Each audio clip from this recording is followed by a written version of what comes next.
Oi, pessoal, muita paz para todos. Prosseguindo com os nossos estudos, de todas as segundas-feiras.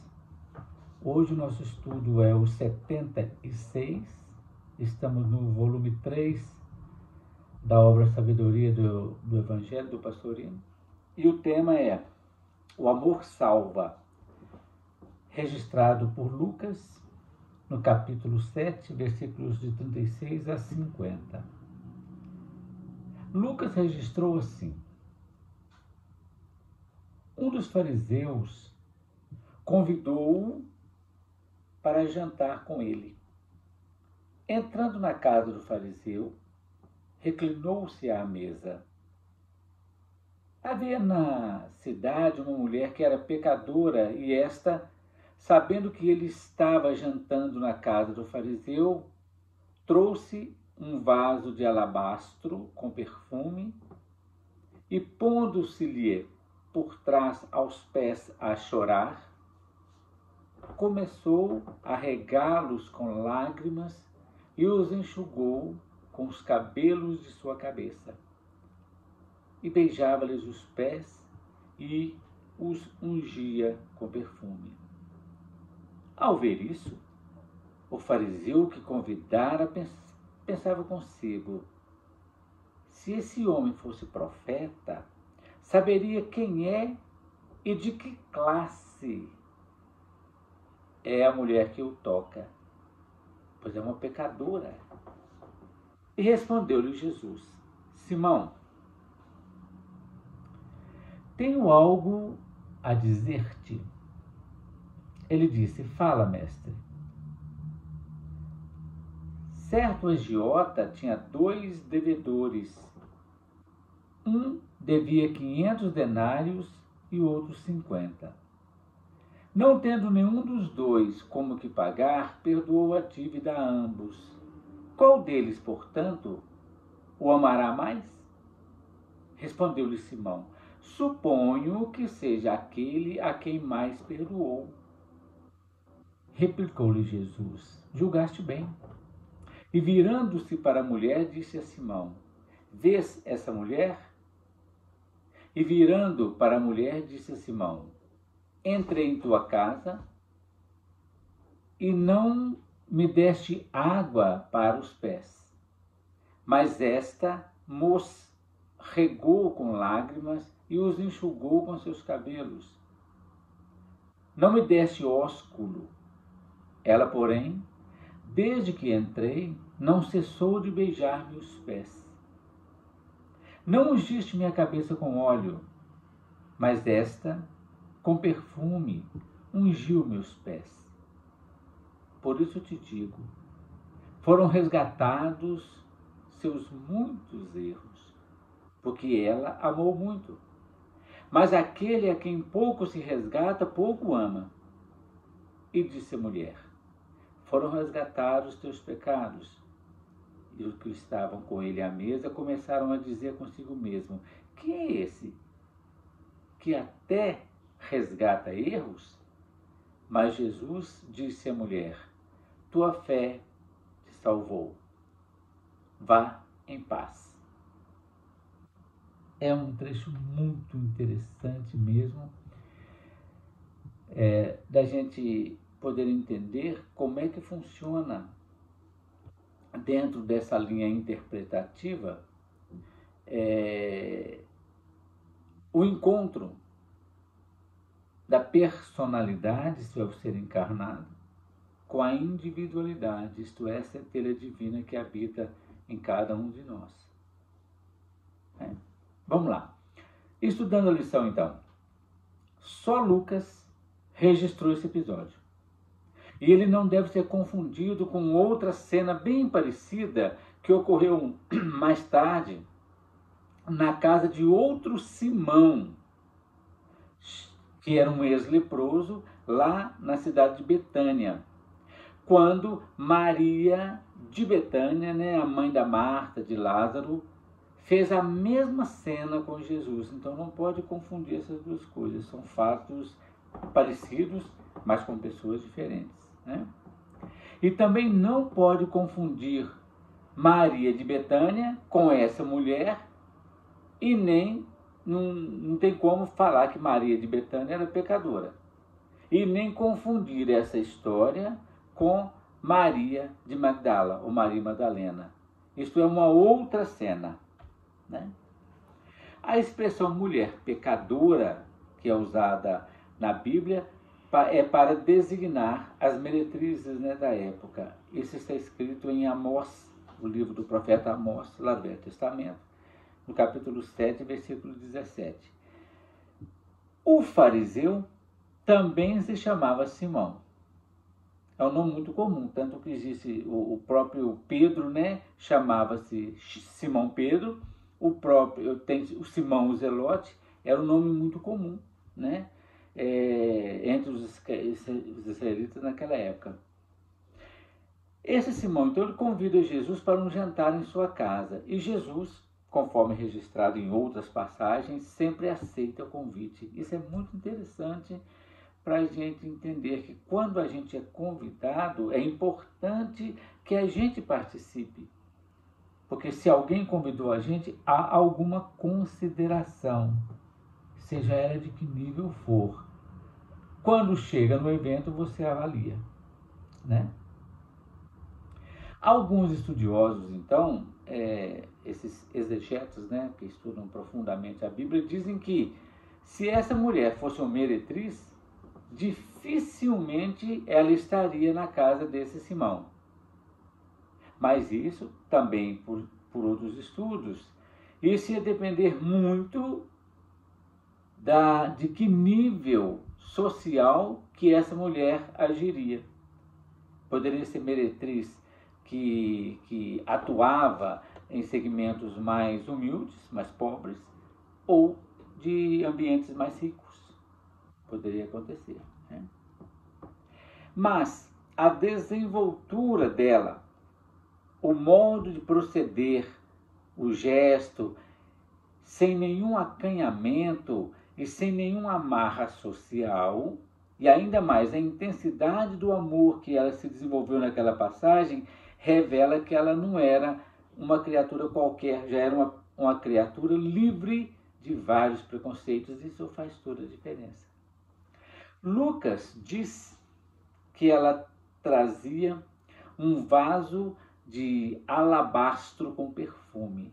E realmente, conforme outras passagens do Evangelho, os perfumes caros, eles eram sempre acondicionados em vasilhames com esse material. O alabastro é um tipo de cerâmica extremamente especial, que dava um vaso muito bonito e mais rico, né, mais caro.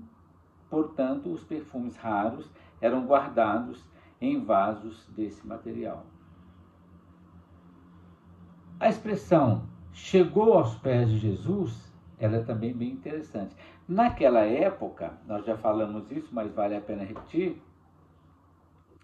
a mesa de banquete ela era disposta em U, no formato de U, ficando os convidados reclinados ou deitados como numa espécie de divã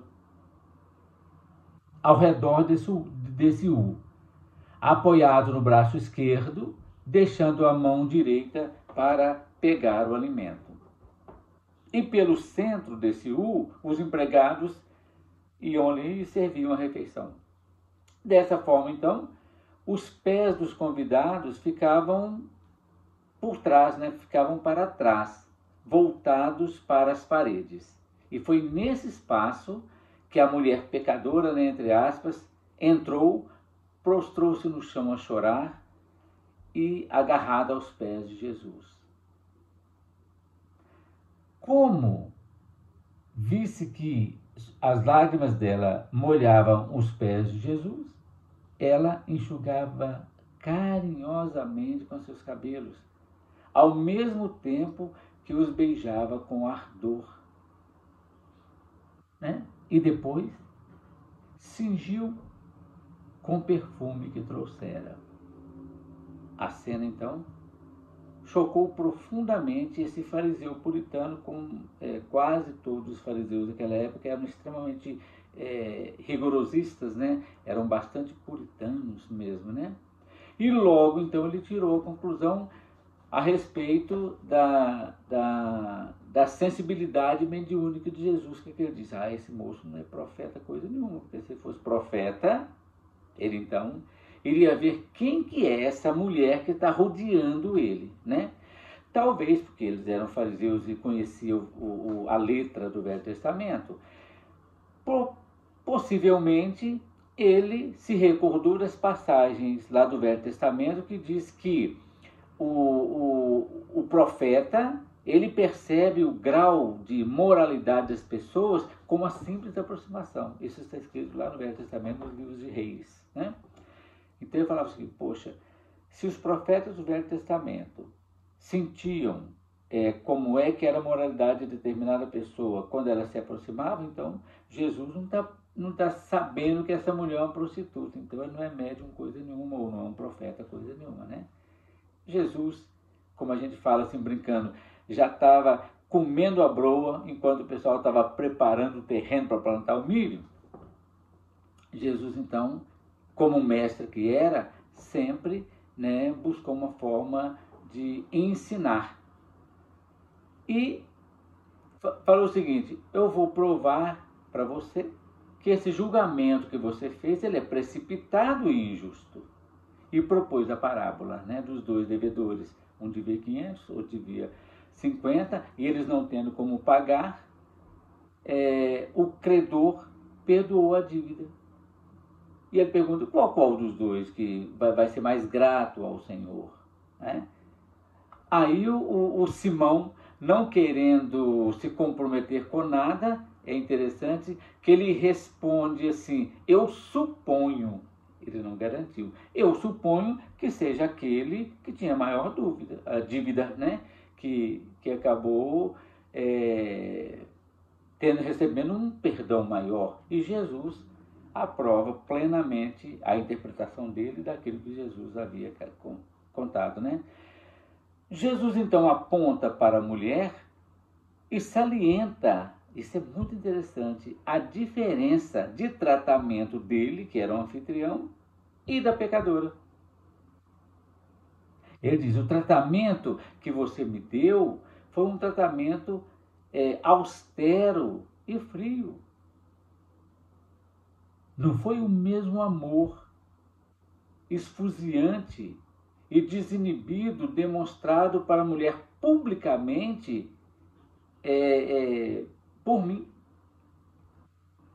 Aí vem a declaração, seus muitos erros foram resgatados, porque muito me amou. Gente, isso é muito interessante, né? Claro, entendendo o espírito da letra. Tirando, né, o espírito que está por trás da letra, o aspecto simbólico, né? Por exemplo, resgatar e perdoar. Resgatar é totalmente diferente de perdoar. A dívida de dinheiro, que Jesus contou a história, ela foi perdoada pelo credor, isto é, ela foi anulada, acabou a dívida. Sem que eles fizessem nada para que o perdão acontecesse. Na verdade, foi um ato de benevolência do credor. Eles não fizeram nada. Já quando acontece o resgate, resgatar significa uma ação realizada, um contraponto, né? A contraposição a um erro. A ação do devedor é que anula o erro. Nós estamos aqui, por exemplo, para resgatar determinadas coisas de nossas vidas anteriores ou mesmo dessa. Então a gente precisa fazer algo para contrapor o nosso erro, isso é resgate. Só existe resgate quando não há perdão. Né? E perdoar, como a gente já falou em outras passagens, né? O prefixo per significa, né, que é algo feito completamente. Então, perdoar é doar, é dar completamente, por inteiro. Essa expressão de perdoar, né? Jesus então nos mostra com essa lição, de modo enfático, que o amor, ela é a melhor maneira de conseguir os resgates dos erros, que é aquilo que anula os nossos karmas, né? Usando essa expressão, né? Quanto mais amor, maior o resgate. E, logicamente, quando o resgate é pequeno, o amor também é pequeno. Jesus, então, dirigindo-se diretamente à mulher e exaltando o enorme amor demonstrado por ela naquelas ações, declara: teus erros foram resgatados, isto é, ela fez alguma coisa contrapondo seus erros. E mais uma vez, dirigindo-se a ela, ele disse: tua fé te salvou, ou tua fidelidade te salvou. E acrescenta uma fórmula muito usual, né? Shalom, né? Paz, vá em paz. Le shalom, como seria dito lá na época, né? Entendendo a lição agora em seu sentido profundo, isto é, a individualidade e a personalidade dentro de cada um de nós, a lição fica linda. Na lição passada, nós falamos do intelecto João Batista, né? Que faz o mergulho profundo nas águas para a purificação dos erros, né? O batismo de João Batista. E esse intelecto, do ponto de vista simbólico, faz o mergulho íntimo para encontrar o Cristo. Nessa lição, nós temos não o processo do intelecto iluminado, mas sim do encontro da emotividade. Já não é mais, então, aquele intelecto iluminado que a gente falou, e sim o aspecto emocional que obtém o encontro com o eu interno. A pecadora encontra Jesus, isto é, a nossa personalidade encontra a nossa individualidade, mas de modo emocional. E sim, quando essa personalidade, no viés da emotividade, ela se encontra com a individualidade, a intimidade nossa, onde está a centelha divina, aí sim ela se entrega e se submete integralmente. Os fariseus religiosos rígidos, apegados à letra, né, às tradições, aos rituais externos, representam as nossas personalidades com todas as suas tendências.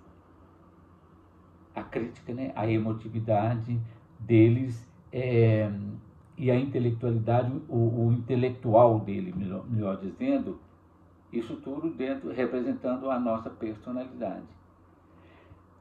E essa personalidade, tendo ouvido falar, um deles tendo ouvido falar sobre a individualidade de Jesus, o que esse fariseu fez? Vai convidá-lo. Mas o recebe com frieza porque não tem intimidade. É desconhecido. O fariseu não tem intimidade ainda consigo mesmo. E de modo análogo, o fariseu não tem intimidade com Jesus. Por isso trata com frieza. Não dá a ele beijo, né? Não dá a ele a água para lavar os pés. Não lhe dá os cuidados básicos habituais, porque ele só queria que Jesus se apresentasse ali na casa dele. É como se fosse uma ostentação. O mestre está aqui na minha casa, isso é importante, mas eu não tenho muita intimidade com ele, não. Acontece que quando Jesus, a individualidade, entra na casa dele, desperta nele as emoções mais profundas, mas o seu intelecto ainda está completamente arredio. dá-se então uma luta íntima dele, entre a emoção dele e o intelecto dele. O intelecto condena todas as emoções que se manifestam calorosamente vinda e vista pelas ações da pecadora. Essa pecadora, então, simboliza, olha que legal, essa pecadora simboliza todas as nossas emoções, e são as emoções, nós já falamos diversas vezes, que arrastam a criatura para situações desequilibradas. Emoção, orgulho, vaidade, ambição, né? Tudo isso é um processo. A avareza, a esperteza, tudo isso são processos emocionais. E são essas emoções que a inveja, por exemplo. Então são essas emoções que nos arrastam. Esse é o símbolo da pecadora, né? A emoção, ela não conhece, conforme nós estamos dizendo aqui, nenhum empecilho. Quando a pessoa está apaixonada, ela se torna fanática. E não adianta qualquer pessoa discutir com qualquer pessoa apaixonada ou fanática, porque aquilo para ela virou uma crença, né? Nada impede o entusiasmo de uma emoção fanática, vamos dizer assim. Mas como nós temos as emoções que nos levam para o desequilíbrio, nós temos também as emoções que nos levam para o equilíbrio. Esse é o símbolo da pecadora, é o símbolo da nossa personalidade que ainda está preso no mundo das formas, né, da terceira dimensão, do processo de desequilíbrio. E esta mulher, já simbolizando uma emoção mais equilibrada, ela entra em cena levando todo o seu coração, todo o seu ardor, todo o seu amor num vaso de alabastro. Ela entregou o melhor que ela tinha para Jesus, né? E lançando-se então aos pés de Jesus a individualidade, dando expansão a todo o seu amor com beijos ardentes e descarregando sobre os pés de Jesus todos os fluidos emocionais em forma de lágrima. Gente, olha que legal. Quando Jesus lava os pés dos discípulos, Jesus quer dizer, olha, os pés são os que nos sustentam nessa caminhada. É que nos levam para o futuro, é que nos levam adiante. E há no Velho Testamento uma passagem que diz como são belos os pés dos peregrinos sobre os montes que levam o amor. Olha que bonito que é isso. Ela então se lança, ela não foi lá abraçar Jesus, né, rosto a rosto, pescoço, não, ela foi aos pés. Num processo de grande humildade, assim como Jesus lavou também os pés dos discípulos. Essa passagem é linda. O intelecto, então, começa a desacreditar da individualidade, que nem acontece com a gente. Não, o intelecto de João Batista é o intelecto iluminado. O intelecto de cada um de nós ainda é um intelecto ainda não iluminado. É um intelecto caminhando para o processo de iluminação, de iluminamento, né? Ele desacredita e diz assim, como pode alguém com tanta superioridade, Jesus, né, e elevação, não perceber que essas emoções, isto é, a pecadora, ela está errada, que ela não devia nem estar aqui? E pior, ele se permitir ser acariciado e amado desordenadamente por ela sem nenhum protesto? Aí a individualidade toma partido, logicamente, para a emoção evoluída em detrimento do intelecto não iluminado, o intelecto vaidoso. E faz com que ele veja que, apesar dos erros cometidos, né, pela emoção, é essa manifestação desse amor vivido, esse amor imenso e vivenciado, que vai resgatar todos os desvios do ontem. E mostra para o intelecto que quando a emoção se purifica dos fluidos pesados emotivos com lágrimas vertidas em lágrimas, isto é, ela pratica a vivência da humildade. Ela chega aos pés de Jesus. E o intelecto, nem com água, fez essa transformação, essa catarse. Não é bacana isso? O intelecto, isto é, o Simão, ou aquele fariseu, ele não deu, conforme a gente já disse, um beijo ósculo de boas-vindas, enquanto que ela beijou os pés, desde que a individualidade de Jesus se manifestou.